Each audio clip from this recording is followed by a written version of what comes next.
అందరికీ నమస్తేనండి. నాది ఒక క్వెషను. నేనైతే ఒక 1500-1000 ప్రాఫిట్ వచ్చిందనుకో, ఏదైనా ఒక పర్ డే. ఒకవేళ పర్ డే నాకు 1500-1000 ప్రాఫిట్ వస్తే, నేనేం చేస్తానంటే, ఆ రోజు క్లోజ్ చేసేస్తా. అమ్మ చాలు నాకు ఒక 10% రిటర్న్ వచ్చేసింది. ఈరోజు చాలని క్లోజ్ చేస్తా. అదే నాకు ఒక 1000 గాని, 1500 గాని లాస్ వస్తే, నేను మళ్ళీ కొంచెమన్నా రికవర్ చేద్దాం. ఒక 10 పాయింట్స్ అన్నా రికవర్ చేద్దాం. కనీసం ఒక 500 ఎస్ఎల్ తోటి క్లోజ్ చేద్దాం ఈరోజు అని ఇంకొక ట్రేడ్ తీసుకునేవాడిని.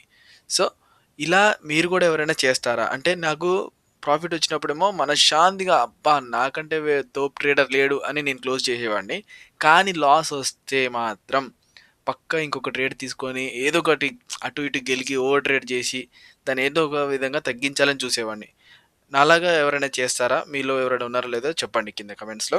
సో, ఈరోజు మనం జనవరి 6 ఈరోజు కూడా నేను 2 ట్రేడ్సే తీసుకున్నాను. ఫస్ట్ ట్రేడింగా, సెకండ్ ట్రేడ్ 2 ఎస్ఎల్ఏ కొట్టింది. ఆహ్, నిన్న మనం డైరెక్షన్ కరెక్ట్ అయ్యాం. కానీ ఈరోజు మనం డైరెక్షన్ రాంగ్ అయ్యాం. ఫస్ట్ మన ఎంట్రీ వచ్చేసి 26,400 పుట్‌లో జరిగింది. సో, ఇది ఎక్స్‌పైరీ డే గదా! నాకు చార్ట్ ఓపెన్ అవ్వట్లేదు. నేను నైట్ 10:30కి అట్లా వచ్చి వీడియో చేస్తున్నాను.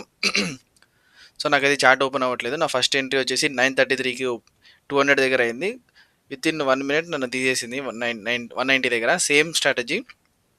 సపోర్ట్ దగ్గర నేనైతే ఎంట్రీ తీసుకున్నాను. సో, రివర్సల్ అవ్వలేదు. నాకు లాస్ అయింది. సో, నెక్స్ట్ కూడా నేను ఒక 1 అవర్ తర్వాత ఇంకో ట్రేడ్ తీసుకున్నాను. సో, ఇది కూడా 200 అరౌండ్ తీసుకున్నాను. బఫర్ ప్రైస్ కొంచెం నాకు హై ప్రైస్‌లో దొరికింది. 200 దగ్గర తీసుకుంటే స్పైక్‌లో 202 దగ్గర ఎంట్రీ అయింది. సో, ఇది కూడా ఒక 10 పాయింట్స్ ఎస్ఎల్ అయితే అయింది. సో, ఈరోజు కూడా నేను 2 ట్రేడ్స్ తోటి నా డే క్లోజ్ చేశాను. నిన్న మనకి లాసు, ఈరోజు కూడా లాసు. చూద్దాం ఇంకా ఈ మంత్‌లో మనకి ఇంకొక 17 డేస్ అయితే ఉంది కదా! ఈ మంత్ ఎండ్‌కి మనం ప్రాఫిట్‌లో ఉంటామో లేదో చూద్దామండి.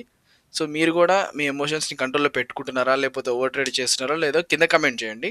సో, థాంక్ యూ అందరికీ. Good night.